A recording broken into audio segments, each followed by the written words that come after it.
आज हमारे जेडीवीसी में आईपीआर वालों की तरफ से एक वर्कशॉप ऑर्गेनाइज़ की गई है इंटेलेक्चुअल प्रॉपर्टी राइट वालों की तरफ से, जिसमें हम पेटेंट, कॉपीराइट और ट्रेडमार्क से रिलेटेड टॉपिक्स कवर करेंगे। तो चलिए देखते हैं हमारी वर्कशॉप कैसी रहती है।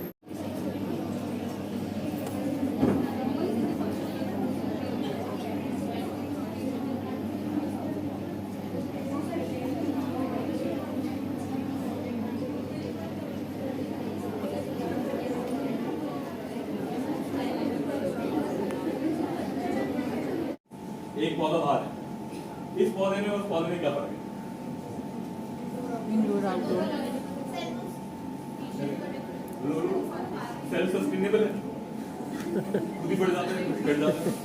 ओके, दोनों में सबसे ज्यादा डिफरेंस ये है कि उन दोनों का जो सीड है अलग अलग है।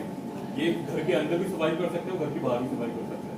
तो जितने भी ऐसे यूनिक सीड्स होते हैं जिनसे हम अलग अलग फील्ड में, फॉर एग्जाम्पल कैक्टस से आपको रेगिस्तान में मिलेगा, घर पे लाके रख दो, मिल जाएगा, राइट? अब उसका भी एक सीड होगा। अब ऐसी कोई बायोलॉजिकल सीड हम लोग जब डेवलप करते हैं उसको हम प्लांट वैरायटी के अंदर क्या करते हैं? रजिस्टर करते हैं। फॉर एग्जाम्पल मैंने रोज, लिली और येलो फ्लावर, इन तीनों को मिक्सअप करके एक ऐसा कॉम्बिनेशन बनाया जिससे पैसे उगेंगे। ठीक है, क्या मैं उसको सिक्योर कर सकता हूँ प्लांट वैरायटी में? हाँ, नहीं कर सकते, यूनिक नहीं है ma'am. Combination A plus B equals to C, we cannot do it, नहीं होगा। If there is A alpha and B beta, then it can be C theta जो भी रहेगा, ठीक है? तब हम उसको सिक्योर कर सकते हैं। Everything should be by choosing two combination। अगर इन दोनों कॉम्बिनेशन बना के एक 4 पंखों वाला एक पंखा बना दूं, it cannot be patent, it cannot be trademark, it cannot be designed or plant variety. Yes, everything should be unique, everything. But yes, there are loopholes. हर जगह loopholes होते हैं, वो जब आप इसमें काम करेंगे तब आपको पता चलेगा। Okay, plant variety समझ आया? This is all about plant variety. कि plant के अंदर कोई भी एक नई variety को हम लोग रजिस्टर करते हैं तो वो चीज हम लोगों को plant variety के अंदर रजिस्टर करने की जरूरत है। अब सबसे मजेदार चीज है, GI पे बात कर रहे थे, वीडियो अपन लेआउट, फिर एक छोटा सा quiz competition. Okay, GI graphical indications. Next next next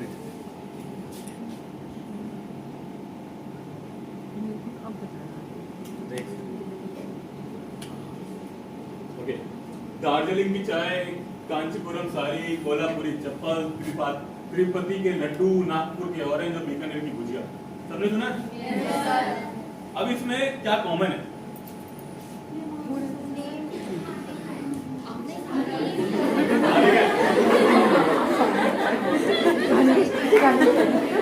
इसके अंदर क्या चीज कॉमन है?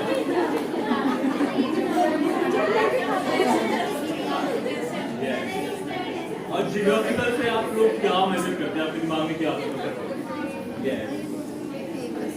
जो स्टेट, जो लोकेलिटी उस पर्टिकुलर प्रोडक्ट के नाम से फेमस है, हम उसको GI के अंदर रजिस्टर करते हैं। फॉर एग्जांपल कोल्हापुरी चप्पल, पापा गए कोल्हापुर, वहां से लाए चप्पल, राइट?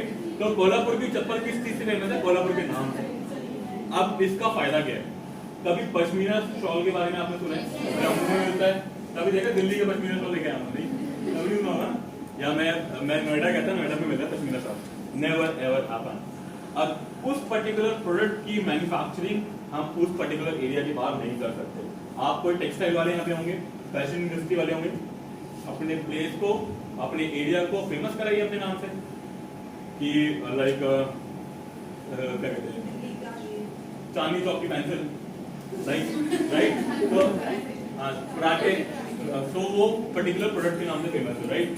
तो अगर आप अपने लोकेलिटी को फेमस कराते हैं तो GI के अंदर रजिस्टर कराइए। लेकिन हाँ, एक पर्टिकुलर लिमिट है, उसी क्राइटेरिया के अंदर ही वो, फॉर एग्जाम्पल आप 50 लोग हैं, 50 लोग आपके प्रोडक्ट को आपके उस पर्टिकुलर एरिया से जानने चाहिए, तभी आप उसको रजिस्टर करा सकते हैं।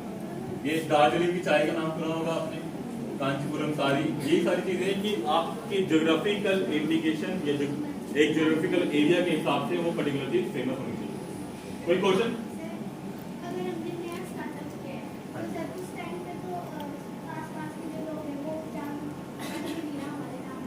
मार्केटिंग करना, तो सर उसके भी नाम रजिस्टर नहीं करा सकते। GI में करा सकते हो। ये तो फेमस पर्सनालिटी अभी से नहीं है, 200 साल हो गए हैं, 300 साल हो गए हैं, बहुत टाइम हो गया, अभी नहीं है। बीकानेर की कोई भी भुजिया किसी ने बीकानेर में बैठे होंगे, और बीकानेर की भुजिया सिर्फ बीकानेर के सारे लोग बनाते हैं, ऐसा नहीं है। लेकिन आउटसाइड बीकानेर नहीं बनाते। आप कभी कोल्हापुर जाओगे, कोल्हापुर या तिरुपति जाओगे बालाजी, तो वहां पर सब लोग लड्डू बनाते हैं, लेकिन बालाजी की टेरिटरी के बाहर नहीं बनाते, तिरुपति की टेरिटरी के बाहर नहीं बनाते, क्योंकि वहाँ पे रेस्ट्रिक्शंस है। आप सू कर दीजिए, लो 1000 रुपए करोड़, आप सीधा लीगल एक्शन लीजिए उसके खिलाफ। नेक्स्ट, ये समझ आया? कोई डाउट? ना होगा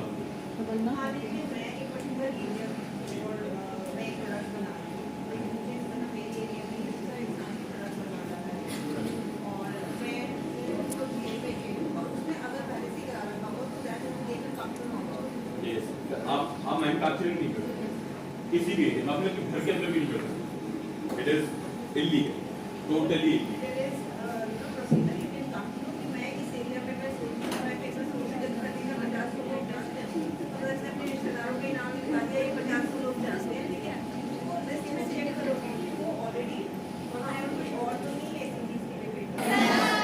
करोल बाग में जो उसकी आई है, कौन से ग्रेड की जॉब मिलती है गवर्नमेंट के अंदर?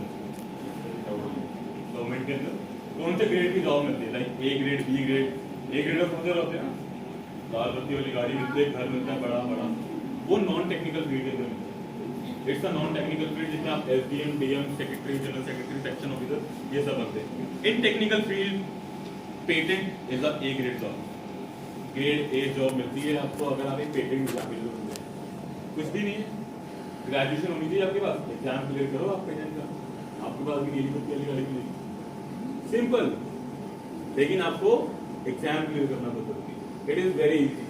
पेटेंट एजेंट बनिए, लॉयर कोई बनना चाहता था यहाँ पे? इतना ही बनना चाहते थे?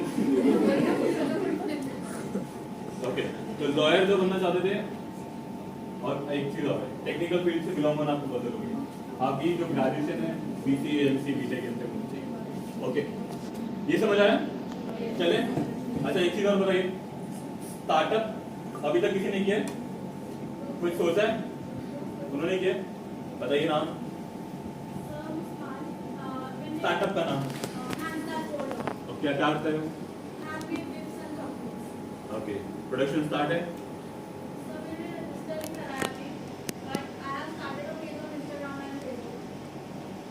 ओके, फ्री गेट वाइज पहले उसको 20-25 लोगों को बेच कर देखो अपने प्रोडक्ट को या अपनी सर्विसेज को कि कोई ले रहा है या नहीं ले रहा है, then only do for this further processing. Okay, एक चीज मैं पूछता हूं आप सबसे, डिजिटल मार्केटिंग का नाम सबने सुना है?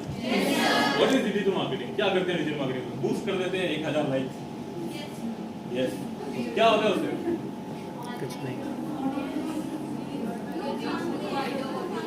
ओके, कभी फॉर एग्जांपल आप में से किसी को बिजनेस खड़ा करना है, ठीक है, तो डिजिटल मार्केटिंग आपकी कैसे हेल्प करेगा और आपको कब करनी चाहिए?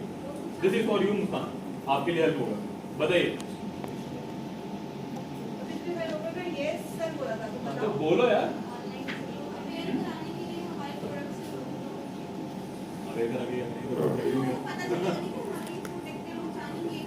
गुड, नेक्स्ट कोई और?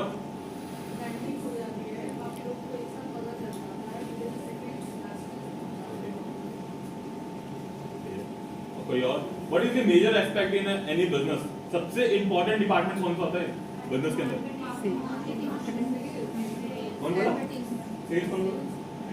मैम पैसा ही नहीं कमाओगे तो मार्केटिंग कहाँ से करोगे? कोई खरीदेगा ही नहीं आपके प्रोडक्ट को, तो कहाँ से जाओगे आप कुछ बेचने भी या दूसरों को दिखाने? और फॉर एग्जांपल मैं दुनिया को बोल रहा हूँ, I am a CEO of XYZ company, और कंपनी में 0 रुपए, पापा से 10 रुपए मांग गया, क्या फायदा, राइट? तो डिजिटल मार्केटिंग पे आते हैं। डिजिटल मार्केटिंग इससे रिलेटेड ये मैं आपको बताता हूँ कि डिजिटल मार्केटिंग का इस्तेमाल हमें कब करना चाहिए? जब आपके पास एक स्ट्रॉन्ग फिजिकल बेस हो, एटलीस्ट 100 कस्टमर आपके साथ जुड़े हुए हों। Digital marketing is the expansion model. Her business का एक एक्सपेंशन मॉडल होता है। कोई भी इंसान किसी भी कंपनी में आप कहीं भी काम करोगे, डिजिटल मार्केटिंग का इस्तेमाल तभी करते हैं जब हमें कोई चीज को एक्सपैंड करना है। आज मैं दिल्ली में नहीं बेच पा रहा, मैं मुंबई में जाके क्या करूंगा मार्केटिंग करके? Yes, then only we require digital marketing कि हम किसी को शोकेस करना चाहते हैं। आज मेरा प्रोडक्ट मेरे पापा नहीं पसंद कर रहे, बाहर वाले क्या करें, राइट? तो सिंपल थिंग है, डिजिटल मार्केटिंग में समझ तक कीजिए, इंस्टाग्राम पेज तक बनाइए। It is all about the brand awareness. Brand awareness click करिए थोड़ा बहुत, लेकिन major focus sales, major focus how to implement and secure it by patent IPR rights. आपका कोई बिजनेस यूनिक भी है ना, आपने इसमें सिक्योर कराया, जितना पैसा आप 5 साल में कमाओगे इसको बेच के कमा लोगे। 2.5 CR के अंदर मैंने अपना एक पेटेंट बेचा था, तो आप डायरेक्टली उसको बेच सकते हैं सिंपल सीधा खड़े खड़े, लेकिन आपको सीधा सीधा पिच करने आना चाहिए। पिचिंग पता है क्या होती है? हाई शार्क्स करते हैं ना, तो this is all about pitching. Okay, next, ये समझ आया? चलें आगे। ग्रेट, सीख रहे नहीं कर रही, पीछे वही। ओके, ट्रेड सीक्रेट्स क्या होते हैं? कोका कोला और पेप्सी का नाम सुना है? दोनों सेम ही लगती, टेस्ट भी सेम, प्राइस डिफरेंस है। ओके, तो दोनों आप लोगों ने टेस्ट करी होगी, सब सेम लगते हैं। फ्रूटी और क्या कहते हैं और माजा सेम ही लगता है, लेकिन दोनों के इंग्रेडिएंट्स अलग हैं। कोका कोला ने अपना ट्रेड सीक्रेट एक बंकर के अंदर बना के रखा हुआ है कि अगर एटॉमिक बम भी गिर जाए तो मेरा ट्रेड सीक्रेट कहीं ना जाए। ऐसी ओरियो ने भी किया, ये एटॉमिक बम गिर जाए, प्रलय आ जाए, तबाह हो जाए दुनिया, लेकिन वो ट्रेड सीक्रेट कहीं नहीं जाना चाहिए। ऐसा क्यों करते हैं? इंग्रेडिएंट तो सेम है, सबका टेस्ट भी सेम है। कोका कोला ले लो, पेप्सी ले लो, दुकान में जाते हो ना, रेट कोका कोला पेप्सी ना दे दो कोई नहीं, सेम ही। तो इसमें ऐसा क्या डिफरेंस है कि दिस इज वेरी एक्सपेंसिव, ये एक्सपेंसिव। तो ऐसा क्या होता है कि ट्रेड सीक्रेट को सिक्योर बनाना ऐसा जरूरी है, क्यों लोग अपने इंग्रेडिएंट तक सिक्योर बनाते हैं? Because of money. Simple as fact, अगर आपका कुरकुरे और एक वो भी आता है कुरकुरे जैसे मतलब टेढ़े मेढ़े सिमिलर ना होता तो कुरकुरे में भी चल रहा है, टेढ़े मेढ़ा तो बिजनेस भी चुरा लेगा। That is why we need to secure our trade secrets। के अंदर formula, process, method, tools, pattern, automation और डिजाइन, ये सारी चीजें आती हैं। अब डिजाइन के अंदर वो वाला सिर्फ डिजाइन नहीं है, दूसरा डिजाइन। ओके, ऑटोमेशन के अंदर फॉर एग्जांपल आप ईमेल ऑटोमेशन का नाम सुने कि ऑटोमेटिकली 10 लोगों को मेल चली जाती है, राइट? तो वो जो प्रोसेस है उस प्रोसेस को हम ट्रेड सीक्रेट्स के अंदर रजिस्टर कराते हैं। पैटर्न्स, जैसे मैंने बताया जिगजैग पैटर्न्स, वो सारी चीजें हम लोग ट्रेड सीक्रेट के अंदर। टूल्स, अलग अलग तरीके के tools, automation tools, not like 5 inch ये सब नहीं। ओके, मेथड्स, कोई एक नया unique method, trade secrets. Process, cooking का प्रोसेस, और फॉर्मूला, जैसे कि हम लोगों ने साइंटिस्ट ने 2 फॉर्मूले मिलाए और उसको ट्रेड सीक्रेट के अंदर सिक्योर कर लिया। कोई डाउट नहीं हुआ? ये बोरिंग था ना? चलो नेक्स्ट, प्लांट वेराइटी बता दीजिए। ओके, पीछे खत्म कीजिए, एक स्लाइड और। ओके, तो पेटेंट, ट्रेडमार्क, डिजाइन, कॉपीराइट कब कितने साल तक आपके पास रहते हैं? आप कब तक उनके मालिक बन के घूमते हैं? 20 इयर्स। हर साल आपको उसको रिन्यू कराना होता है। 20 साल तक आप उस पर्टिकुलर चीज के मालिक हैं। अब आप उसको लीज पे डालिए, रॉयल्टी शेयर कीजिए या रेंट आउट कीजिए या बेच दीजिए, वो आपके ऊपर है। एक सर्टिफिकेट मिलता है, वो सर्टिफिकेट आपके पास रहता है, वो सर्टिफिकेट को आप दीवार पे सजाइए और उसको भेज दीजिए। Yes, this is the biggest business rather than manufacturing something और कोई ऐसा आइडिया बना के उसको बेच दो। ये आपको कुछ नहीं करेगा, आपको घर बैठे पैसे देगा। आपके पास जो टेक्सटाइल वाले हैं, जो ग्राफिक्स वाले हैं और जिनको बिजनेस करना है, मेक अ यूनिक आइडिया। कोई ऐसा यूनिक आइडिया लेके आओ, कुछ ऐसा नया डिजाइन बनाओ। कोई बॉटल का डिजाइन ऐसे बना दो कि अगर वो बॉटल यहाँ है और यहाँ तक जाता है, गर्म ठंडी से गर्म हो जाए या गर्म से ठंडा हो जाए।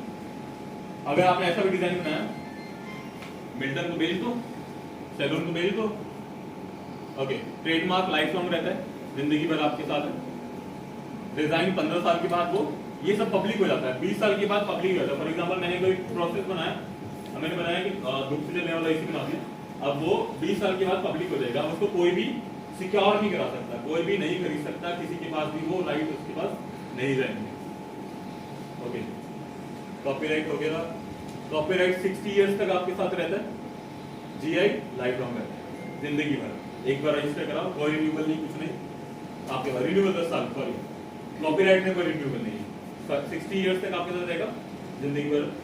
60 साल तो बहुत है।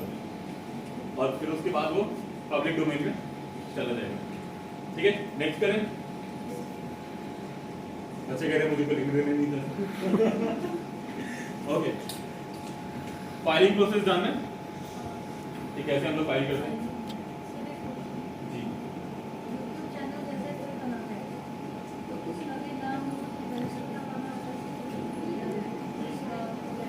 कंटेंट नहीं चला सकते, वहाँ पे नाम की आपको बात आती है। जैसे मेरा नाम वेंकटेश है, आपका नाम वेंकटेश है, ठीक है चलेगा। लेकिन अब मैं आपको बता दूँ, कभी आपने देखा होगा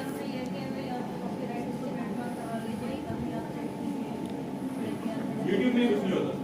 YouTube ऐसा नहीं है, लाइक यूजर नेम से ऊपर डिपेंड करते हो। आपने कभी Instagram देखा होगा या YouTube देखा होगा, Gmail अकाउंट बनाते हैं, आपका नाम क्या? गुरशरण। आपका नाम ऑलरेडी एग्जिस्टिंग होगा, किसी और के पास होगा, फिर आप उसकी किसी का लगा दो, अपना डेट ऑफ बर्थ लगा दो या कोई ऐसा नंबर लगा दो जैसे यूनिक बने, तो उसको हम SQL की प्राइमरी की कॉन्सेप्ट कहते हैं।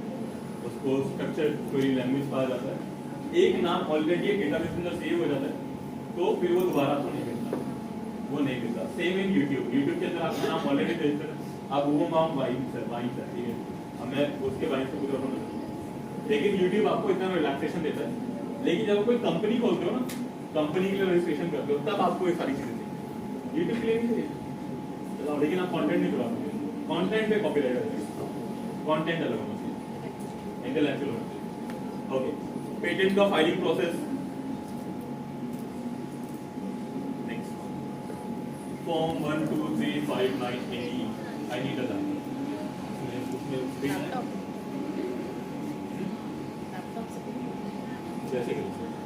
तब बताता हूँ, वेरी इंटरेस्टिंग।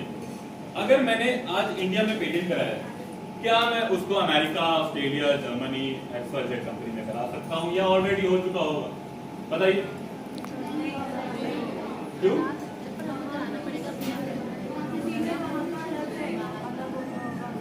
बता ये तो कहा।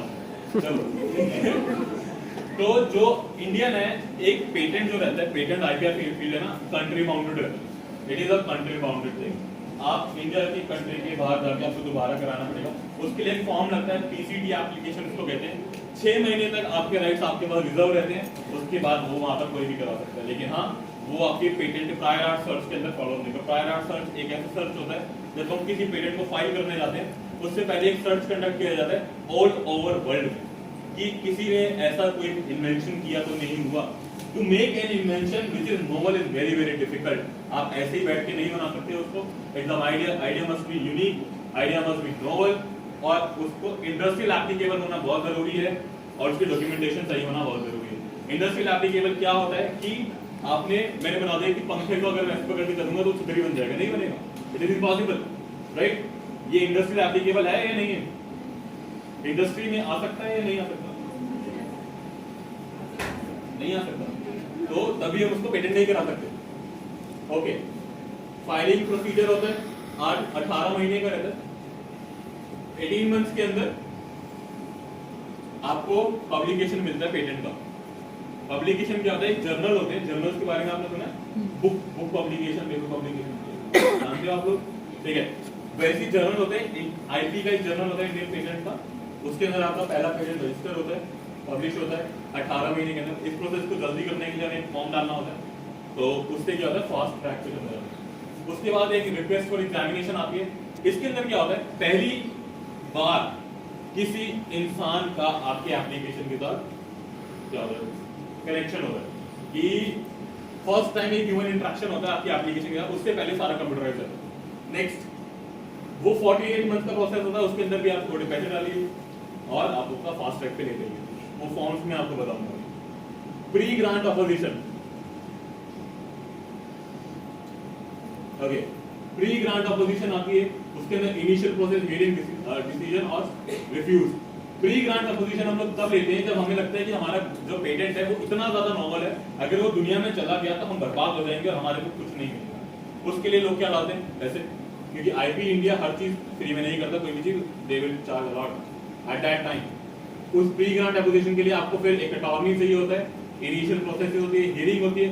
हियरिंग वही ऑर्डर फॉर हियरिंग, ये आईपी के सारे केसेस हाई कोर्ट और सुप्रीम कोर्ट में लड़े जाते हैं। डिसीजंस एंड रिफ्यूज फिर ग्रांट। अगर डिसीजन यस है तो ग्रांट मिलता है, आपको एक सर्टिफिकेट मिलता है प्री ग्रांट का, और अगर रिफ्यूज है तो वापस जाएगा वहां तक रिक्वेस्ट फॉर एग्जामिनेशन तक। ओके, ये था प्री ग्रांट अपोजिशन के लिए। नेक्स्ट रिक्वेस्ट फॉर एग्जामिनेशन, उसके बाद आपने अपनी एग्जामिनेशन की यही ऑब्जेक्शन है, ये चीज सिमिलर है, ये चीज चेंज करनी है, करने के बाद आपने दोबारा फाइल किया, रिस्पॉन्स फाइल करने के बाद दो चीजें होंगी, हियरिंग आएगी आपके पास या रिफ्यूज हो जाएगा हियरिंग के बाद। हियरिंग क्या होती है? In this you just need to satisfy, अगर आपने रिस्पॉन्स भी सेटिस्फाई कर दिया अपने एग्जामिनर को, आपका एक एग्जामिनर होता है, आप कोई एग्जामिनर को आपको सेटिस्फाई करना होता है कि जो मेरी इन्वेंशन है वो नोवेल है, इंडस्ट्रियल एप्लीकेबल है, और जिसके क्लेम्स हैं वो बिल्कुल ही यूनिक है। अगर आप इन तीन चीजों पे, और आपका डॉक्यूमेंटेशन पार्ट ठीक है, अगर ये चीज आप उनको सेटिस्फाई कर पाते हो तो आपको ग्रांट मिल जाती है। जी इज इट ट्रांस, मैं आपको बताता हूँ, जो हेलमेट के लिए मैंने पेटेंट फाइल किया था ना, मेरे को डीआरडीओ ने उस लेवल पे फंसा रखा है, 4 साल हो गए, और उन्होंने मुझे अवार्ड दिया था उसके लिए। तो कुछ नहीं पता, उनको नहीं पता कि उनकी फाइल मेरे पास आके एक्टिव हुई है। 4 साल से उन्होंने मुझे पेटेंट नहीं दिया, मुझे अवार्ड होते रहे।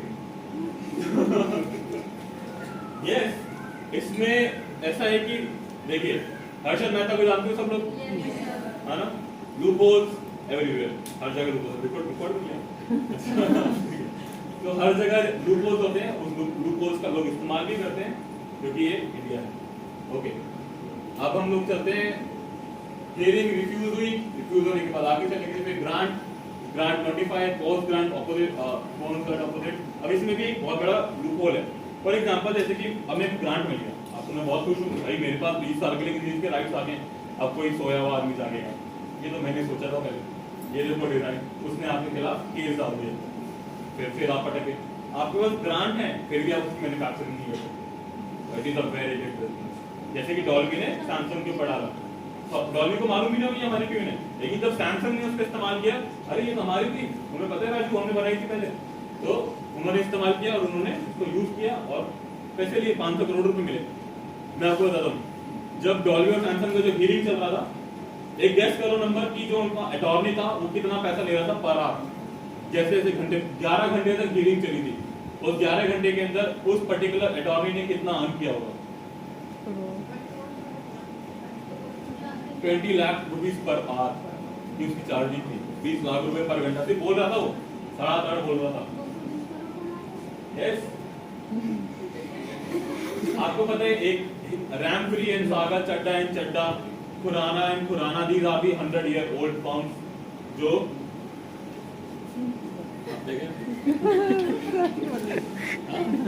ओके 100 साल पुरानी फॉर्म्स हैं। सॉरी नाम आपका तो border, I am really sorry.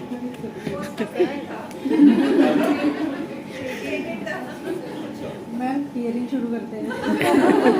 Okay, so RAM free Chadha and पुराना 100 year old form.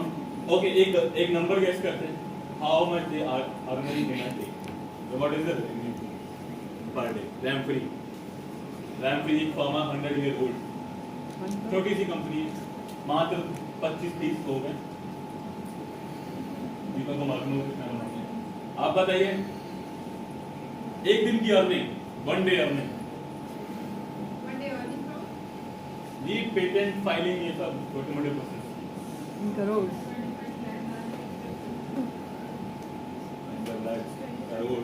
any other guess? How many crores? maybe 10 crores, 5 to 10 crores. 110 crore रुपए पर दिन का उनको कमाई। My God. They are earning 110 crore रुपए पर डे की रेवेन्यू है उनकी, 7,000-8,000 करोड़ से भी ज्यादा की कंपनी है। तो it is very good thing.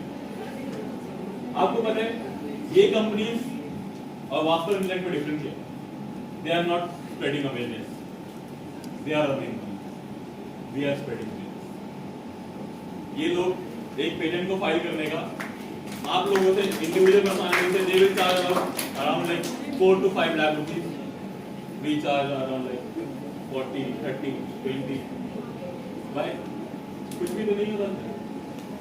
तो आपने एप्पल फोन और एंड्रॉइड में देखा ना हाइप बनाया होता है, that is the only thing. वो इंडियन क्लाइंट्स को पूछते भी नहीं है लोग, that is why people are not aware about patent, क्योंकि इंडियन क्लाइंट्स डॉलर्स में नहीं करते ना, गांधी में करते हैं, तो ये प्रॉब्लम है। ओके, कोई और कुछ पूछना है इसमें आपको? आप ये सारी okay self funded, yes, boost up the meaning of less self-funded startup. Okay. What is the difference between a startup and a business? छोटा सा कोई बता दो, I will start में बताऊंगा। मालूम है किसी को?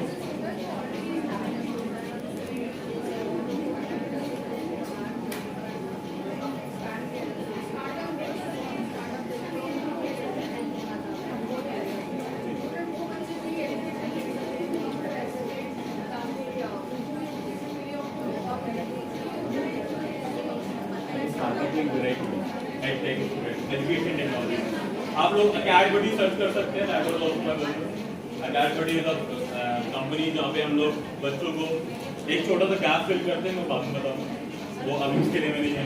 ओके, तो स्टार्टअप और बिजनेस में एक सबसे बड़ी डिफरेंस ये होती है, startup is novel, business is already existing. सबसे बड़ा चीज, आपके पास स्टार्टअप है, आप गूगल पे सर्च करो कि आपने कुछ सोचा आइडिया कि how to run a startup where we are selling. Girls, please, quiet.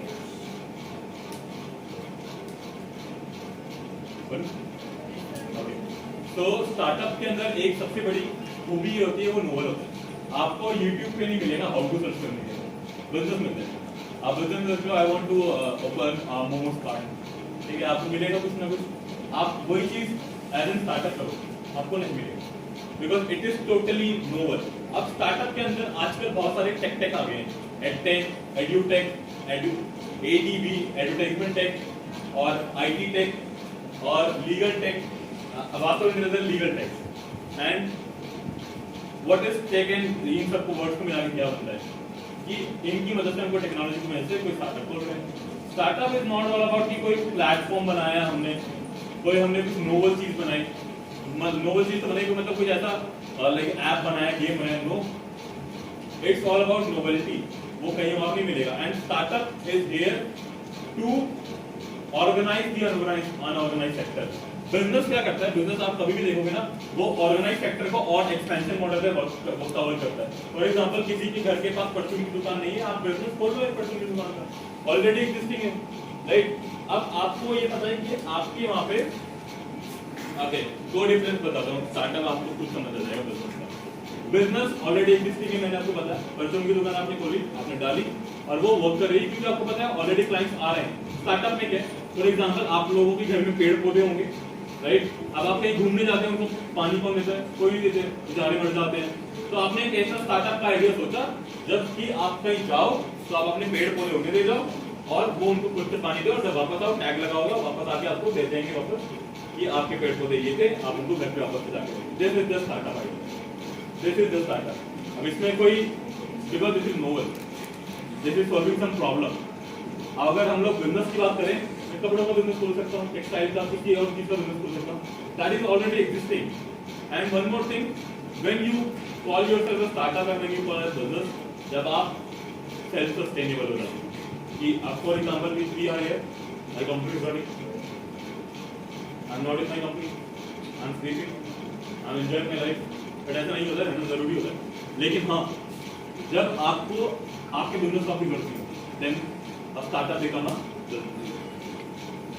Then this is the growth expansion model. बस यही छोटा सा डिफरेंस है, वो नोवेल है, वो नोवेल नहीं, बाकी और कुछ भी नहीं। और उसके अलावा एंटरप्रेन्योरशिप क्या होती है, वो एक करेज होती है।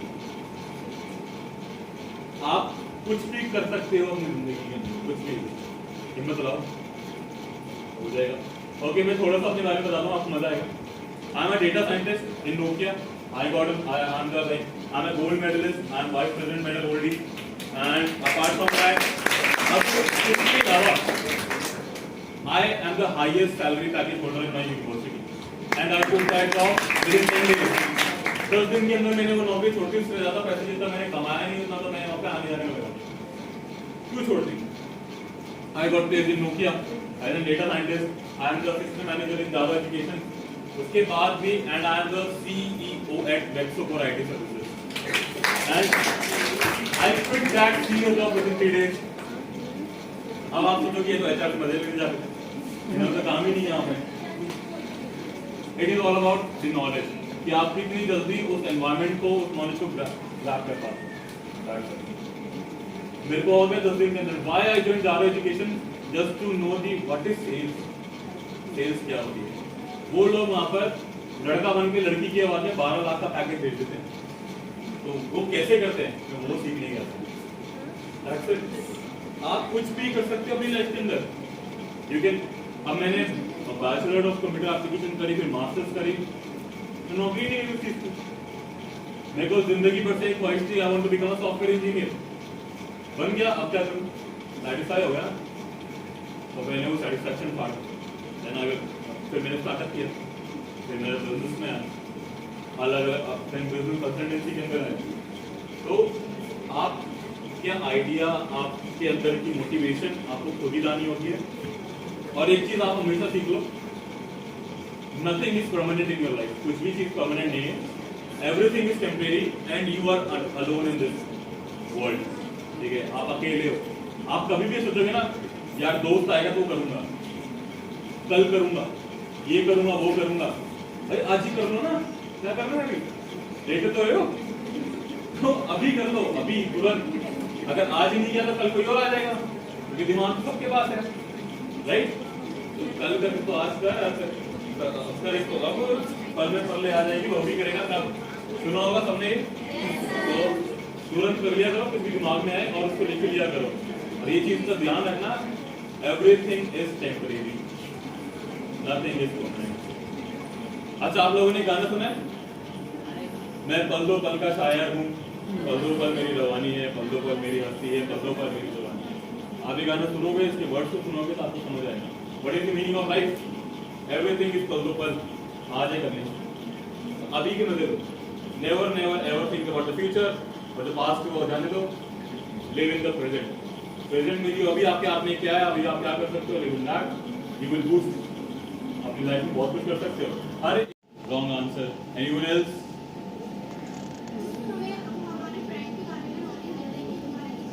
ये तो आंसर ही नहीं है.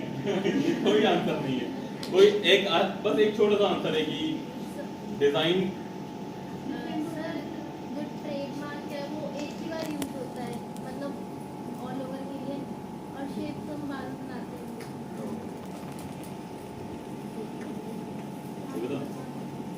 ट्रेडमार्क 2D डिजाइन होता है, 2 डायमेंशन. और जो डिजाइन होता है वो 3 डायमेंशनल होता है. बस 3D, उसमें एक्स एक्सिस होता है. अब ये ट्रेडमार्क है. अब bottle can be trademark? No, it can be design. Simple सा आंसर. जो ट्रेडमार्क होता है वो एक लोगो होता है. लोगो 2D डिजाइन है, दीवार पे लगा हुआ है बस, और कुछ भी नहीं है उसके. एंड जो डिजाइन है हम उसको टच, फील, महसूस वो सब कर सकते हैं.